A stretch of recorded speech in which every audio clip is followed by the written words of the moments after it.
Bonjour les amis, j'espère que vous allez tous très bien. Moi c'est Nietzsche le Catalan sur votre écran. Un instant, regardez cette photo là. Vous avez vu? Dans mon pays en Côte d'Ivoire là, c'est ça qui est la vraie définition de ce que tu as commencé là. Tu vas terminer. Générique. Les gars, on se retrouve aujourd'hui pour le débrief du match Paris Saint-Germain versus Manchester City. Un match qui a été dominé en fait de long en large, du début jusqu'à la fin par l'équipe de Manchester City. Mais le truc c'est que City et puis Guardiola, ils ont toujours le même problème, toujours le même souci. Le même problème c'est quoi? C'est la finition. Moi je pense que le problème de City actuellement c'est la finition. Aller claquer 100 et quelques millions sur Grealish, d'accord, il n'y a pas de problème, c'est beau, ok, d'accord, c'est un bon joueur. C'était le talisman de Villa l'année dernière, accompagné des El Ghazi, des Watkins, de, comment il s'appelle, Martinez et tout. Ouais, il était bien entouré, mais il a été le talisman de l'équipe. Il est sorti l'un des meilleurs joueurs de la ligue, il n'y a pas de problème. Vous êtes parti claquer 100 millions, près de 100 millions sur le petit. Bon, voilà, ils l'ont remplacé avec Buendia. Mais aujourd'hui, Grealish en fait, qu'est-ce qu'il a montré? Est-ce qu'il a montré qu'il était vraiment à la hauteur de ces 100 millions et quelques qu'on a claqué sur lui là? Moi, je pense que non. Moi, je pense que non, franchement. Grealish a eu des opportunités. Grealish a eu beaucoup de ballons sur son pied gauche là-bas. Mais la seule chose qu'il faisait, il nous rappelait un Griezmann de l'année dernière. Mais franchement, dites-moi si je me trompe. Voilà, il fait les petits gris-gris, tout, il revient sur son pied droit et puis il sert De Bruyne derrière lui, il fait la passe à Rodri. Cette fois-ci, en fait, Grealish n'a pas été percutant pour moi. Pour moi, ça servait à rien, tout ce qu'il faisait là. Grealish, je le connais, il est plus percutant d'habitude, il est plus fort d'habitude. Grealish est beaucoup plus fort, il peut apporter encore plus en fait d'un effectif. Mais aujourd'hui, je l'ai trouvé vraiment trop calme, vraiment trop posé là. Ouais, le Grealish de Aston Villa de l'année dernière, mais franchement... Voilà. Et Guardiola, tu nous sors une compo, il n'y a pas de problème, une 4-3-3. Ok, tu viens avec ta compo préférée contre, comment tu les appelles là, contre Paris Saint-Germain. Mais franchement, Guardiola, qui va te marquer les buts? C'est Sterling que tu mets en 9. Sterling, je pense que Sterling et Dembélé, même combat. La finition, c'est zéro. C'est zéro. Sterling, il peut être le joueur le plus tranchant. Il n'y a pas de problème. Mais Sterling, c'est zéro, gars, en finition. Sterling, c'est pas celui qui va te planter des buts. Et on a vu ça aujourd'hui. Il a été pocketé par, comment tu l'appelles là, par Marquinhos et puis son acolyte Kipembe. Je comprends que Guardiola essaie de le mettre en faux neuf pour faire marquer les gars comme Mahrez et Grealish. Mais ça n'a pas été le cas. Ça n'a pas été le cas. Ça marche pas, tu fais quoi? Ben, tu sors le gars, tu nous mets un gars comme Ferran Torres très vite. Parce que tu as besoin de quelqu'un pour mettre la pression sur les défenseurs centraux de Paris Saint-Germain. Pourquoi tu ne fais pas jouer le petit de Valence, le petit Ferran Torres en 9? Sachant que quand tu lui donnes la chance en IPL, il claque des buts, il plante ses buts, il marque. Le petit, il est tranché, il est dangereux. Pourquoi tu ne le fais pas jouer? Tu fais jouer un Sterling qui, oui, je sais qu'en 1 contre 1, il va aller vite. Mais aller vite là, ça a servi à quoi aujourd'hui? Rien. Franchement, rien.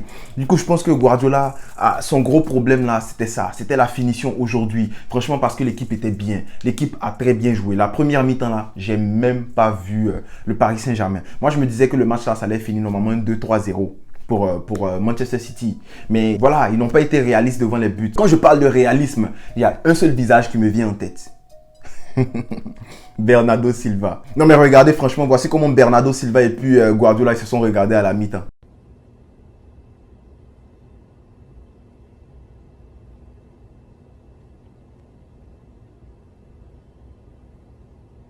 Mais ce sont des choses qui arrivent. Bernardo Silva, il était bon dans le jeu, mais il a manqué ce but-là, vraiment le but qui allait faire 1-1.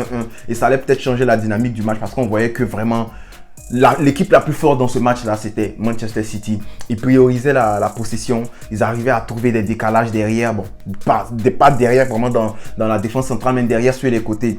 On a vu un bon Cancelo. En tout cas, franchement, moi, Cancelo, il m'a régalé aujourd'hui. À part son carton jaune qu'il prend, Cancelo, franchement, il m'a régalé aujourd'hui. Kevin De Bruyne, on va parler de lui aussi. Kevin De Bruyne.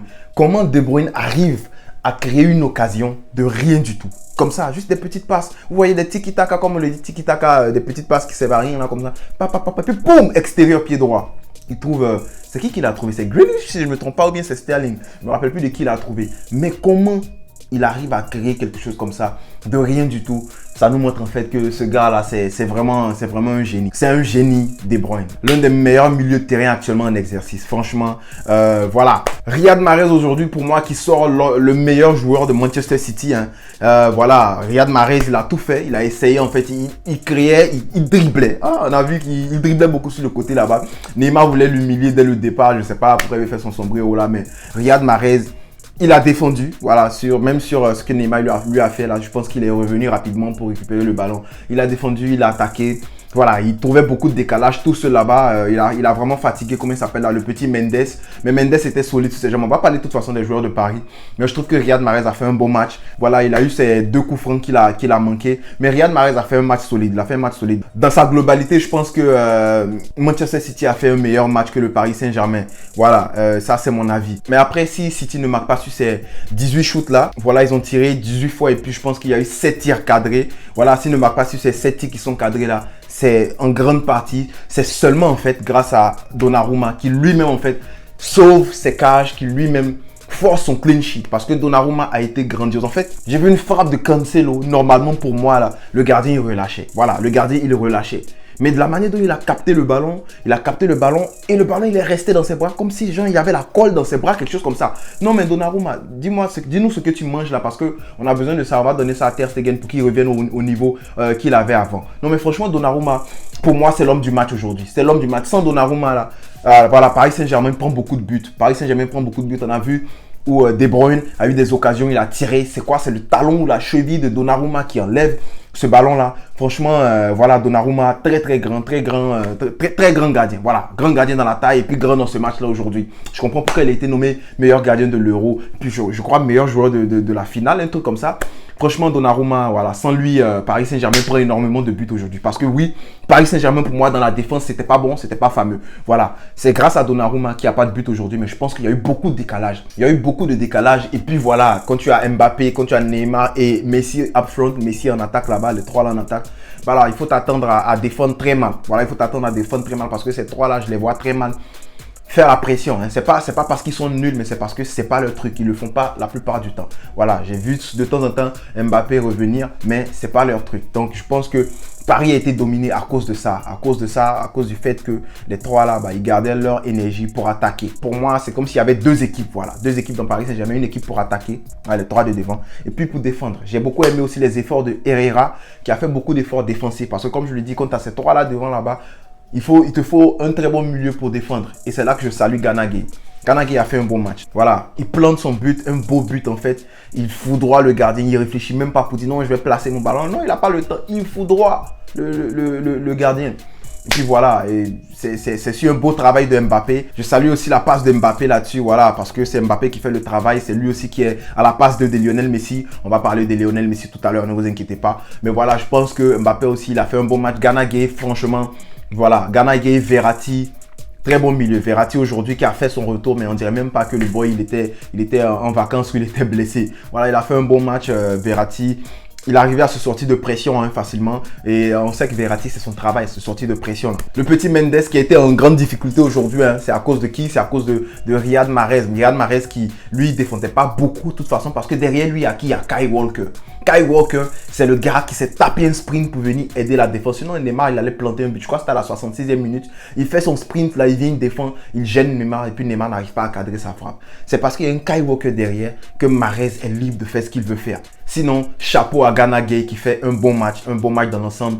J'ai eu peur franchement, parce que je crois il était blessé là. J'ai vu aussi beaucoup de tweets par rapport au carton rouge. Bon, pour moi, est-ce que ça méritait un carton rouge? Je pense que oui. Je pense que voilà, sur la faute que De Bruyne fait sur Gana Gueye, ça mérite un carton rouge. Limite, c'est pareil que ce qui s'était passé par rapport à Gana Gueye l'année dernière. Il a eu un carton rouge, c'était presque la même chose. Aujourd'hui, bon, on donne jaune. Ben, on va pas se plaindre parce que Paris, vous-même, vous vous rappelez, Di Maria, il a marché sur le genou de Kakere. Il a marché sur le tibia de Kakere, il n'a pas eu de carton rouge, donc arrêtez ça. Et la semaine dernière, quand ça s'est passé, vous aviez dit, oh non, il n'y a pas de rouge, donc voilà, gobez ça et puis on avance. Franchement, j'ai vu une vidéo circuler sur Twitter tout à l'heure là. Et puis, il n'y a que Lionel Messi pour faire ça. Regardez.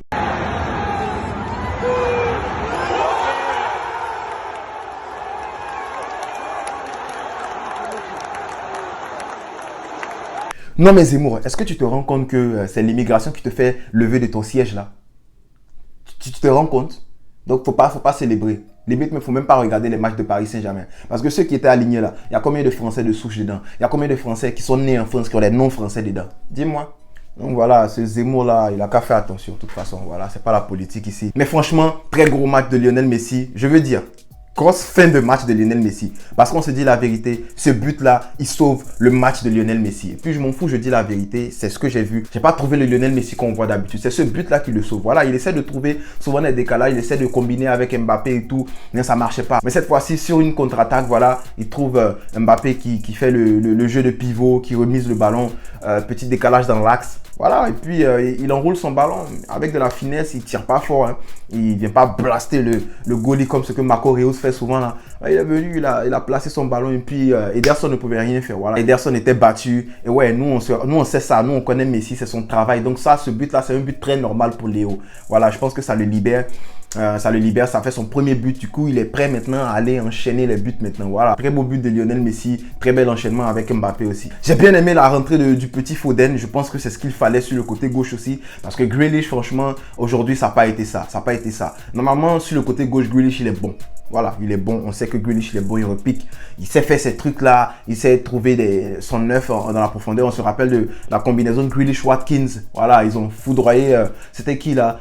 Liverpool l'année dernière, mais cette fois-ci ça n'a pas été bien. Du coup j'aurais préféré qu'il sorte un peu plus tôt. Voilà, le petit Foden il est rentré, il a apporté un peu de percussion, même s'il n'a pas duré longtemps, il a apporté un peu de percussion et puis voilà, franchement j'aime ça. Voilà, j'ai beaucoup aimé ce match là et je pense que franchement si Paris Saint-Germain gagne ce match là, si City ne remporte pas ce match là, vraiment c'est la faute des attaquants de City qui n'étaient pas concrets. C'est aussi Grealish qui n'a pas été percutant comme d'habitude, voilà, et puis c'est par rapport à un très grand Donnarumma, hein, très grand Donnarumma aujourd'hui. Donc chapeau à Donnarumma, pour moi, homme du match, il n'y a rien à dire. Dites-moi en commentaire c'est qui l'homme du match pour vous et puis c'est qui la plus grosse flop de ce match là. J'espère que vous avez aimé ce débrief les gars. Si c'est le cas, on n'oublie pas de mettre un pouce bleu parce que ça aide. Abonnez-vous parce que oui, ça aussi c'est gratuit et puis ça aide la chaîne, voilà. Mais vous pensez que j'allais finir cette vidéo là sans parler de Sheriff qui a tapé le Real de Madrid?